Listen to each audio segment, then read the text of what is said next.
नमस्कार, आदाब व सत श्री अकाल। मैं हूं सुलिंदर परिहार और आप जुड़ चुके हैं द लोकल रिपोर्ट के साथ। आप मेरे साथ में देख सकते हैं कि मेरे साथ में बैठे हुए हैं सीपीआई के लीडर डोडा डिस्ट्रिक्ट से, और ये कैंडिडेट भी हैं डीडीसी। इन्होंने कंटेस्ट किया था और ये मरमत एरिया से जो हैं अपना कंटेस्ट कर रहे थे, और वहाँ पर जो है इन्होंने भी बहुत सारे वोट जो है हासिल किए थे।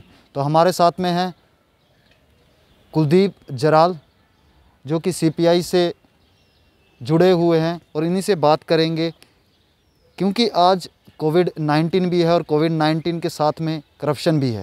ये सभी लोग जानते हैं, इसी के बारे में बातचीत करेंगे और भी इश्यूज़ पे बातचीत करेंगे। सर, सबसे पहले तो आपका स्वागत है द लोकल रिपोर्ट पे। आपका भी स्वागत है, जो आपने मुझे टाइम दिया, और मैं इसका बहुत बहुत शुक्रिया अदा करता हूँ आपका। जी सर, मुझे बताया कि अभी कोविड-19 है और कोविड-19 में भी अगर हम देखें देश में लोग मर रहे हैं, लाखों जानें जो हैं जा रही हैं, लेकिन इसमें भी जो इंसान है वो सिर्फ लेने की, या हमारा एडमिनिस्ट्रेशन है या हमारे जो लोग हैं वो सिर्फ करप्शन ही कर रहे हैं। तो आपको क्या लगता है कि इस कोविड-19 से सीख नहीं लेनी चाहिए?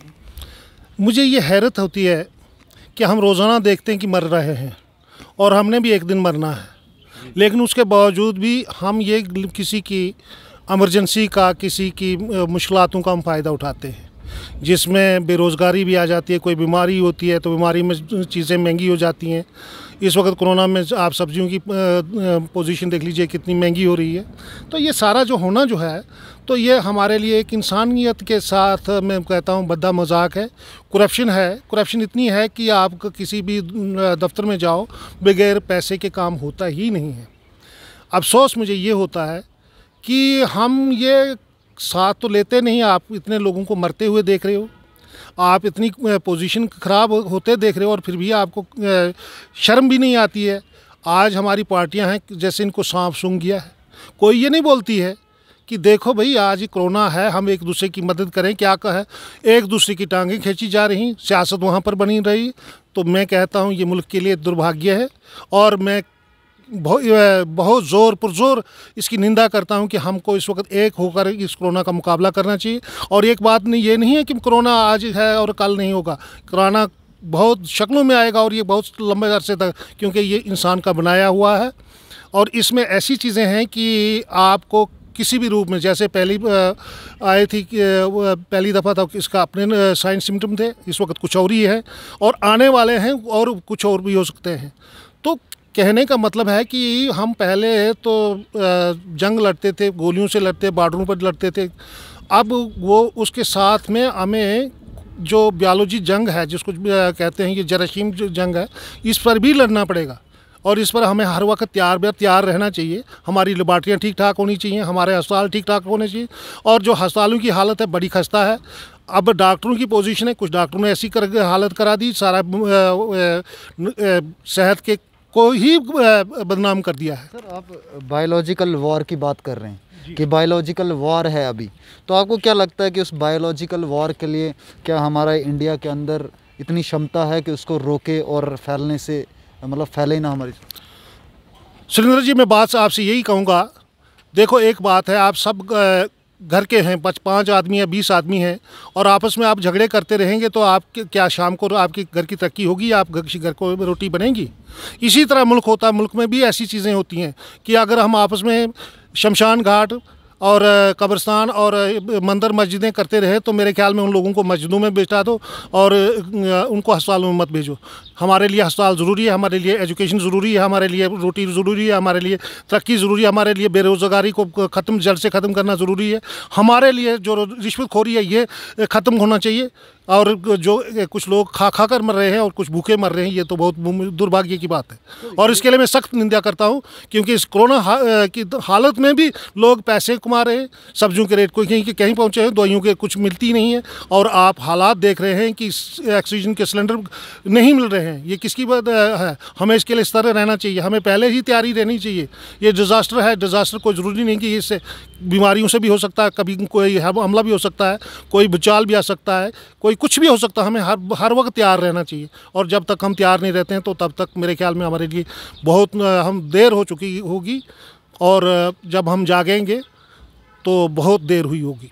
जी बिल्कुल, अगर मैं बात करूं तो हमेशा हम भी आपको रिपोर्ट्स दिखाते हैं कि जब हादसा होता है तो तब ही जब है एक्टिव होते हैं सभी। हादसे से पहले क्यों नहीं कोई एक्टिव होता। लेकिन सर आपसे मैं एक बात पूछना चाहूँगा कि अगर अभी हॉस्पिटल्स में इतनी ज़्यादा जो है पेशेंट्स जा रहे हैं कि जिसके कारण वहाँ पे जगह नहीं मिल रही है लोगों को, पेशेंट्स को। हमारे जम्मू के अंदर भी जो है हॉस्पिटल्स के बाहर जो है पेशेंट्स हैं, और दिल्ली की तो बुरी हालत है। तो सर उसमें देखते मंदिर और मस्जिद जो हैं वो भी सामने आए हैं और उन्होंने भी जो है वेंटिलेटर्स और वहाँ पर प्रबंध किया है। तो कहीं ना कहीं जो है अभी जो आस्था जहाँ पर हमारी होती थी जैसे मंदिर और मस्जिद, तो वो भी आगे आए हैं। तो आपको क्या लगता है कि उनको क्यों ज़रूरत पड़ती आगे आने की, और अगर हमारे पास हॉस्पिटल्स होते तो क्या हमें मंदिर और मस्जिद में हम जाते? देखो जी, मंदिर मस्जिद की बातें जो देखिए, आपके सामने एक नारायणा अस्पताल है, वहाँ कॉमन आदमी वहाँ पर कोई अपना इलाज नहीं करा सकता है, जबकि वहाँ पर श्रद्धालु है, वहाँ पर ट्रस्ट है। लेकिन आप जाकर देखिएगा कि वहाँ पर आपका इलाज होता है या नहीं होता। ये सेम वैसा है। ये सब दुकानें बनी हुई हैं। मजहबी जो अपने गुरु हैं, जो जिन्होंने ठेकेदारी ले रखी हुई है, उन्होंने अपना उल्लू सीधा किया हुआ है, बाकी उनका कोई कुछ नहीं है। और आवाम जनता को इसकी कोई फिक्र नहीं। आवाम को जागना पड़ेगा। एजुकेशन जो है ये फ्री होनी चाहिए। सेहत के लिए जो हमारा वो होना चाहिए वो फ्री होना चाहिए, क्योंकि हम पढ़ें तो सारे पढ़ें, बराबर पढ़ें, इक्वली पढ़ें और यूनिफॉर्म एक्ट के थ्रू ही पढ़ें। एक हाई स्कूल में पढ़ता है, बड़े अच्छे एक क्लास स्कूल में पढ़ता, दूसरा नीचे लोअर साल क्वालिटी के स्कूल में पढ़ता, तो उसकी वो 12 थोड़ा खाता है, उससे वो कहाँ चलेगा। वो हमारे तो एक दूसरे की पर वो तो ठेस पड़ेगी। हमारे जो आत्मा होगी और जो हमारे जो भावनाएं होंगी उन पर ठेस पड़ती है। जो गरीब होता है वो कहता है यार मैं तो जन्म से गरीब हूँ, जबकि ऐसा नहीं है। जो भी रिसर्चें हुई हैं, जो भी इन्वेस्टें हुई हैं, वो गरीबों ने ही की हुई है। ये महंगाई की बात करें तो महंगाई, सही बात है कि महंगाई जो है आसमान छू रही है। अभी पेट्रोल और डीज़ल के दाम भी बढ़े हैं और भी चीज़ों में जो है टैक्स लगाया है सरकार ने, क्योंकि सरकार के पास पैसा नहीं है अभी कोविड के साथ लड़ने के लिए, तो वह टैक्स से जो है वो पैसा वसूल रही है और हाथ भी फैला रही है सरकार की मुझे पैसा दे दो, मुझे ज़रूरत है अभी कोविड-19 के टाइम पर। तो आपको क्या लगता है कि अभी के टाइम पर अगर देखा जाए तो दिल्ली के अंदर जो है नया पार्लियामेंट बन रहा है, नया पूरा सिस्टम बन रहा है, प्रेसिडेंट के लिए जो है घर बन रहा है, प्राइम मिनिस्टर के लिए घर बन रहा है, तो क्या अभी इस पेंडेमिक के टाइम पर उसकी ज़रूरत थी? देखिए, पार्लियामेंट बन रहा है तो इसके लिए हमने रिसोर्सेज भी ढूंढने पड़ेंगे। उसके साथ हम तरक्की कर लेते हैं। एक पैंट पहनता है या कपड़ा पहनता है वो अच्छा है, सब कुछ अच्छा है, लेकिन हमें जो बुनियादी ज़रूरियात है उसको सबसे पहले देखना है। अगर मैं आपको एक बात करूँगा, सबसे बड़ी बात यह है कि हमने जो यहाँ जो हमारी जमहूरियत, उसमें मैं आपको एक अंग्रेजी मैंने एक पोइम बनाई हुई है। Where is black money there is corruption, where is corruption there is no justice, where is no justice there is no law and order, where is no law and order there is no security, where is no security there is no development. आप तो देख रहे हैं कि ये development नहीं हो रही है। बेरोज़गारी से मर रहा है, ये हो रहा है, और करप्शन आ रही है। तो ब्लैक मनी है क्या? जो ये अब आप इलेक्शनों में पैसा खर्च हो रहा है तो वो कहाँ से आ रहा है? वो कैसे, कौन दे रहा है? चाहे गवर्नमेंट दे रही है, चाहे अपोजिशन दे रही है। ये पैसा आते क्यों हैं? क्यों इसके लिए कोई हमारे पास ऐसा तरीका नहीं हो सकता जी जो कि कम से कम इलेक्शन में और ज़्यादा से ज़्यादा हर बंदा अपना काम कर सके। और हर बंदे कहते हैं कि नहीं जी हम करप्शन नहीं करते, लेकिन करने तो सब पार्टियां करती, पैसे तो सब करते हैं। आप देख रहे हो कि मैं गलत बोल रहा हूँ? जी, अगर मैं आपको बताऊं कि सेंट्रल विस्ता जो है दिल्ली के अंदर बन रहा है, जिसके अंदर पूरा एक प्लान है कि नया पार्लियामेंट बनाया जाएगा और पुराने पार्लियामेंट को जो है म्यूज़ियम में कन्वर्ट किया जाएगा, और वो पूरा का पूरा एरिया जो है उखाड़ के नया बनाया जा रहा है। दिल्ली के अंदर अगर मैं बात करूं तो आपको मैं बताऊं कि वहाँ पे नई सेक्रेटरीट बनाई जाएगी। ऑफिशियल्स की अगर मैं बात करूं तो ऑफिशियल्स एक स्टेटमेंट अभी आई हुई है कि वहाँ पर जो है 4000 से ज़्यादा और बहुत पुराने जो पेड़ हैं वो काटे गए हैं। अभी ऑक्सीजन की कमी है। आपको पता है कि कंगना रनावत ने जो है ट्वीट भी करा कि पेड़ लगाने चाहिए हमें ऑक्सीजन के लिए, लेकिन वहाँ पे जो है अभी दिल्ली के अंदर अगर बात की जाए तो वहाँ पर इतना इन्वायरमेंट ख़राब होता है कि हमें सिर्फ कोविड-19 से ही मास्क नहीं, वहाँ पे हालात इन्वायरमेंट ख़राब होने पर भी जो है मास्क लगाना पड़ता है। तो वहाँ पर जो है 4000 से ज़्यादा जो पेड़ हैं वो उखाड़े गए हैं सर। और साथ ही में अगर मैं बात करूँ कि वहाँ पर 13 करोड़ रुपए का जो है प्रोजेक्ट वहाँ पे चलाया गया, और इतना ज़्यादा पैसा अभी क्या लगाने की ज़रूरत थी पेंडेमिक के टाइम पे। बार बार यही क्वेश्चन आता कि पेंडेमिक है, एक साइड आप भीख मांग रहे हो पूरे देश के अंदर कि हमें पैसा चाहिए, हमें पैसे की ज़रूरत है, हमें इलाज करने है, और आप गवर्नमेंट का पैसा जो है सेंटर विस्टा में लगा रहे हो। क्या ज़रूरत बननी चाहिए? एक जो बिल्डिंग है नई बनाओ, उनके लिए भी अच्छा होना चाहिए, पार्किंग जोन अच्छा बनना चाहिए, सब कुछ अच्छा बनना चाहिए, लेकिन अभी क्या ज़रूरत है? देखिए जी, हमें जो है मुल्क में इस वक्त जो ज़रूरत है, यहाँ 1/3 जो है तो जंगलात होने चाहिए, एक हिस्से में आबादी होनी चाहिए। अगर आबादी है, आप म्यूज़ियम बनाएंगे, कभी मस्जिदें बनाएंगे, ये सारी ज़मीन गिर जाएगी। आपके पास से एग्रीकल्चर के लिए नहीं बचेगी, जंगलात के लिए नहीं बचेगी। आप क्या बोलोगे, सांस के लिए सांस तो आपको तो वो आज ऑक्सीजन या बीमारियों के लिए ढूंढते हो, कल आपको खरीद कर अपने साथ लेनी पड़ेगी, और वो ऑक्सीजन वो भी दिन आ जाएंगे। हो रहा है सर, अभी चल रही है। बात ऐसी है कि ये कि नहीं, आम आदमी को जब तक अपने घर में ऑक्सीजन का एक प्लांट लगाना पड़ेगा कि मुझे ऑक्सीजन चाहिए, लेकिन होगी कहाँ से, बनेगी? ये तो हवा से ही लेनी है ना। हमने इसको कन्वर्शन करना कहाँ से? क्योंकि साइकिल के साथ हम छेड़छाड़ जब भी करते हैं, कुदरत किसी को माफ़ नहीं करती है। और ये जो हमें ये सोचना चाहिए कि हम छोटे से छोटे मुल्कों में, शहरों में ज़्यादा से ज़्यादा एडजस्टमेंट करें। हम ऐसा ज़मीन भी हमारी है, आसमान भी हमारा है, लेकिन हम उसमें जैसे डोडा ही देख लीजिएगा, अब पहले एक छत होता था, फिर 2 छत बनने शुरू हो गया, आप ज़मीन के नीचे बन रहे हैं, ऊपर भी बन रहे हैं। तो क्यों ना हम ऐसे ही सिस्टम को लागू करेंगे जिसके अंदर हम ज़मीन के अंदर भी बनाएं और ऊपर भी बनाएं, और जो है 3 गुना हम ज़मीन जो है फॉरेस्ट के लिए छोड़ दें, एग्रीकल्चर के लिए छोड़ दें। अब एग्रीकल्चर की ज़मीन भी ख़त्म होने जा रही है, फॉरेस्ट्री भी ख़त्म हो रही है।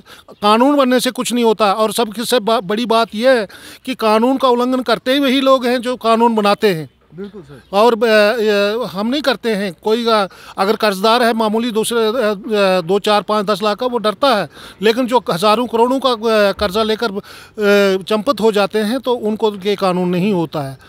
मैं वो भी दिन देख रहा हूँ कि कहीं उनको लोन बनता था और वो हज़ारों में बनता, फिर बोलते ही बैंक बोलता है नहीं जी आप 50% दे दो, फिर उसके बाद 50 नहीं देते, वो भाग जाते हैं।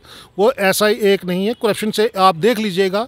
आप अगर डोडा में देख लीजिए कि एक आदमी की सोर्स ऑफ इनकम कितनी है और उसके खर्चे कितने हैं और उसके पास एसेट्स कितने हैं, ये हमें पता नहीं चल सकता है, हम ढूंढ नहीं सकते हैं। अब हमने रखा है कौन सा पकड़ कर एंटी करप्शन, यार एंटी करप्शन के तो हाथ हमने खुद ही बांध रखे हैं। हम एंटी करप्शन खुद हैं, हम खुद पकड़ सकते हैं, बता सकते हैं ये ऐसा हुआ है, लेकिन वो बनाने वाला क्योंकि हमारे जितने भी लीडर हैं वो तो वही उसी रास्ते से गुजराते हैं जिस से ये सारे करप्ट आते हैं। और उनको फंडिंग कौन करता है, वो कहाँ से आती है? कभी किसी पार्टी ने दिया, अगर गवर्नमेंट जो है उससे अपोजिशन हिसाब मांग रही है तो उसका जिम्मेवारी नहीं बनती है कि वो हिसाब दे दे। अगर वो गवर्नमेंट का फ़र्ज़ बनता है और अपोजिशन का ये फ़र्ज़ बनता है कि हम वो ही उससे सवाल पूछें, न कि उसके उल्टे ये जो उस पर इल्ज़ाम लगा दिया जाए कि ये एंटी नेशन है, हम ही नेशन के सही स्पेशल लोग हैं। नहीं, ऐसी बात नहीं है, सब नेशन के हैं। अगर आपके पास पहले से है, आप अभी तक सोए कहाँ थे? आपने कहा क्यों नहीं वो एंटी नेशन जो है, जो आज तक तबाही हो रही है, ये कौन कर रहा है? ये इसके लिए ये मिलिटेंसी आई, ये नक्सलवाद आ रहा है, ये जो भी आ रहा है उस पर क्यों कंप्रोमाइज़ कर लेते हैं? ये तो 50 साल हुए या अभी पर इसका काबू नहीं हो रहा, क्यों नहीं हो रहा है? वो कौन से है? अगर नक्सलवाद जो बनता है कि मिलिटेंट बनता है वो इनोसेंट है, उसके पीछे जो काम करने वाला दिमाग है वो सबसे खतरनाक है, जो दुनिया को ख़राब कर रहा है और हम लोगों को तबाह कर रहा है। ये इंटरनेशनल भी है, नेशनल भी है, और हमें सब इस सतर्क रहना चाहिए। मैं कहता हूँ सब दुनिया को इससे खबरदार रहना चाहिए, और हम एक दूसरे से मिलकर, एक दूसरे से चलकर, ना कि एक दूसरे के हम वो क्या कहते हैं टांगें खींच कर तरक्की नहीं कर सकते हैं।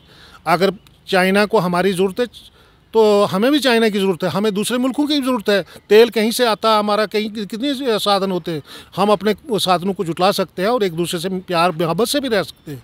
हम झगड़ों से नहीं रह सकते हैं, हमें झगड़े से हमें उलझन पैदा हो जाती है। लेकिन मुझे लगता है कि ये सारे मुल्क भी ऐसे भी है कि जो एक दूसरे से उलझे होते हैं या इनकी अपना तालमेल बना होता है। मैं कोई समझ नहीं पा रहा हूँ, क्योंकि तरक्की जो हो रही है, गरीब मरता बंगाल के अंदर जो राइट्स हुए उसके ऊपर आपकी क्या?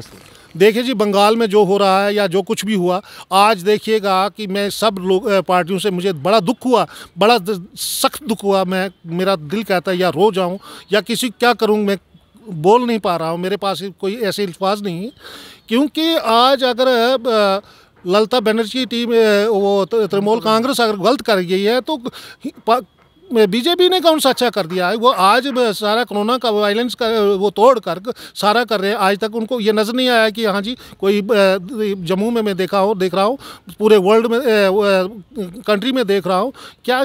इसके लिए हमने तो कभी बात नहीं की, किसी पार्टी ने भी। देखो कभी आपने सुना कभी टीवी ने किसी लीडर ने आपको बोला कि कोरोना के लिए हम करेंगे भाई, ऐसे करेंगे, लंगर लगाएंगे, उनको कैसे पहुंचाएंगे। हमारे बाहर पिछले साल मैंने 2000 जो बाहर मजदूर थे उनको लाया था, आपको मालूम है, बखूबी जानते हो आप, और उनके नाम भी आए थे, आपने उनकी रिकॉर्डिंग भी करी हुई थी। आज भी ऐसे कितने लोग फंसे हुए, लेकिन उनकी कौन कर रहा है? उनको पूछ रहा है कोई कि वो कहाँ फंसे, उनको रोटी है कौन नहीं है, रोटी मिली या नहीं मिली है? अरे हमारा फ़र्ज़ बनता है, गवर्नमेंट का फ़र्ज़ बनता है, अपोजिशन का फ़र्ज़ बनता है। ये समाज है, समाज में सबको मिलकर रहना है, एक बंदा नहीं रह सकता है।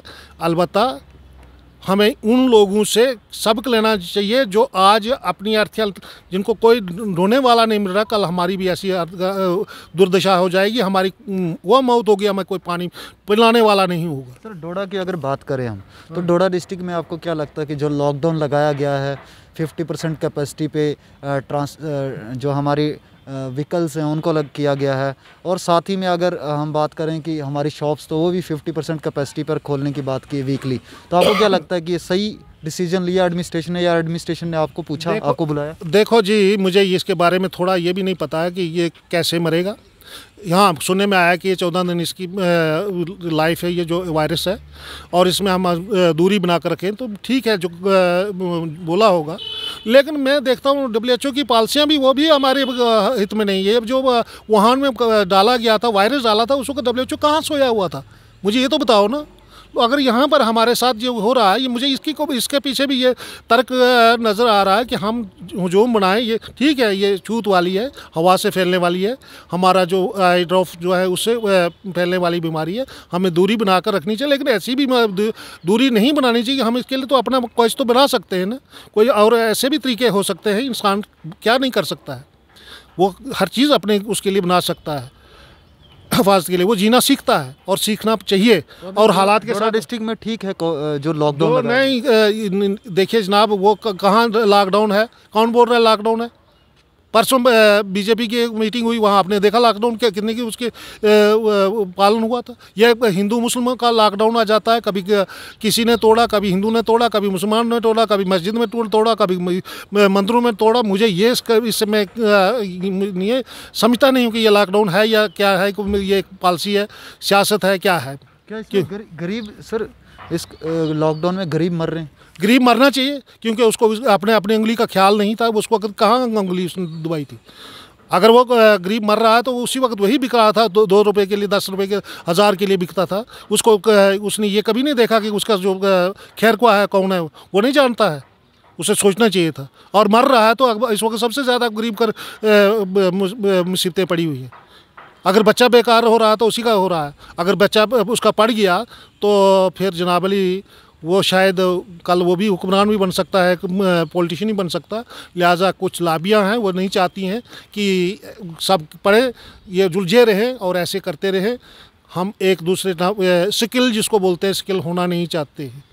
आप देख रहे हैं अभी आपका जो बागड़ी मजदूर है, कहाँ से आए, काम करते हैं यहाँ पर, लेकिन क्या उसके लिए बैठने के लिए कोई काम है? क्या उसके लिए कोई रहने के लिए कोई रिसोर्स? वो झुग्गी में रह रहा है, क्यों रह रहा है? उसको पढ़ाई दी, आपने तरबियत दी, वो बच्चे पैदा कर रहा है, क्यों कर रहा है पैदा? इतनी आबादी हो रही है, क्यों हो रही है? जो पढ़ा लिखा आदमी है तो वो तो नहीं कर रहा है ना। तो फिर वो पढ़ाई के लिए क्या क्यों नहीं, उसके लिए दोगलापन क्यों है? क्योंकि इसलिए कि हमने हुकूमत करनी है और लोगों को बेवकूफ़ बनाना है। तो बेवकूफ़ तो वही हो रहे हैं जो पढ़े लिखे हैं, वो तो नहीं हो रहे। लेकिन पढ़े लिखे भी उनकी जो मुजरमाना खामोशी है, जो समझदार लोग हैं जिनकी मुजरमाना खामोशी है। हाँ, पढ़े लिखे लोग या सोच समझ लोग जो समझ रखते हैं सही और गलत की, वो भी चुप हैं। वो उसकी उन्हीं वही तो कह रहा हूँ, उसी को कहते हैं कि मुजरमाना खामोशी। सर अगर वो बोलते भी हैं, ये भी देखा गया है कि जो समझदार इंसान अगर सोसाइटी के अंदर बात उठाता है, या सच्चा इंसान जो है आवाज़ उठाता है या सच बोलता है, तो उसको तो मार दिया जाता है। उस डर से, उस फैमिली के डर से, उस सिस्टम से जो है पीछे रहता है। देखो साहब, जो मारने वाले उनकी तादाद बड़ी कम है। मैं आपको एक कहानी के माध्यम से आपको बताऊंगा कि एक जगह पर एक अच्छा बादशाह या हुक्मरानी था, ये मेरी एक बनाई हुई कहानी है। तो वहाँ पर उनको बोला कि उन लोगों को उतारो और सड़क के ऊपर चढ़ाओ, और सड़क के चढ़ाने के बाद इनको उधर से उतारो, तो ताकि ये इनको मुसीबत हो। तो उन्होंने कुछ नहीं बोला। हाँ, वहाँ पर एक रखा हुआ था कंप्लेंट बॉक्स भी रखा, भी कोई चिट्ठी इसमें डालेगा कि क्या बात है। तो वो कंप्लेंट बॉक्स खाली रहा। फिर उनको बोला यार एक इनको पत्थर भी उठाने शुरू करो, वो तब भी नहीं बोले। फिर उसके बाद उनको बोला यार एक एक जूते मारो उनको, तो तब भी कोई नहीं। फिर बोला अभी नहीं कोई किसी ने कोई किसी कंप्लेंट की, उन्होंने कहा नहीं कोई कुछ नहीं की। फिर उसके बाद उनको बोला भाई आप इनको 3-3 4-4 जूते मारो। तो फिर एक कंप्लेंट आई, क्योंकि उसमें लिखा हुआ था कि जूते मारने वालों की तादाद बढ़ाओ। तो बात यह है कि हमें जूते मारने वालों की तादाद चाहिए। यहाँ पर डेवलपमेंट क्या चाहिए, आपने पीछे भी देखा जितने भी प्राइम मिनिस्टर हुए जिन्होंने तरक्की के काम पर काम किया, वो तो दोबारा उनको तो रूम दिया। किसी ने ये भी क्वेश्चन नहीं किया कि हमें जूते क्यों मार रहे हैं? नहीं, वो नहीं। हम ये हमें उससे लेना देना नहीं। हमें तो जूते मारने वालों की तादाद चाहिए। आप इससे समझ लो, आखिर कर लो कि जूते मारने वालों की तादाद चाहिए। हमें ये नहीं है कि हमें क्यों मारे जा रहे हैं, क्यों किस लिए मारे जा। ये कोरोना का भी वही हाल है कि हमको क्या हो रहा है, या लॉकडाउन का भी आपको शायद ये सारा जो आप इसी में मिल गए होंगे। जी, बहुत बहुत शुक्रिया हमारे साथ बात करने के लिए। थैंक यू, आपका भी शुक्रिया है जो आपने टाइम मेरे लिए दिया। मैं बहुत बहुत शुक्रिया अदा करता हूँ, और मेरी बात को ज़रूर आप लोगों तक पहुँचाओगे। और जो मेरे दोस्त होंगे, चाहे दुश्मनी भी होंगे, लेकिन बात पर इस पर सोचो क्या आप क्या कर रहे हो। तो आप ये थे कुलदीप जराल सर, जिन्होंने हमारे साथ बातचीत की और पूरी बात की इन्होंने कि इन्होंने ये एक इशारा, एक पोइम बताया, एक पोइम जो है आपके सामने सुनाई, और उसमें बताया कि आखिरकार हम लोग कैसे सुधर सकते हैं। वही लोग जो हैं अभी चिल्ला रहे हैं, जो लोग 500 रुपये में बिके थे या 1000 रुपये में बिके थे, या जिन लोगों की उम्मीद थी कि करप्शन ख़त्म होगा, सिस्टम अच्छा होगा, तो वो सरकार वैसी नहीं निकली। अब वो किस पे उम्मीद करें और किसको जिताएं, ये तो उन्हीं पर है। आप पढ़ें, आप लिखें, आप समझें, और चीज़ों के ऊपर जो आपको गलत दिखता है उनके ऊपर बोलें। आप बने रहे द लोकल रिपोर्ट के साथ। द लोकल रिपोर्ट आपको ऐसी जो खबरें हैं दिखाता रहेगा, और वो चीज़ें जो दिखाएगा जो कभी कोई और दिखाने की क्षमता नहीं रखता है। आप बने रहो द लोकल रिपोर्ट के साथ और देते रहो प्यार। नमस्कार।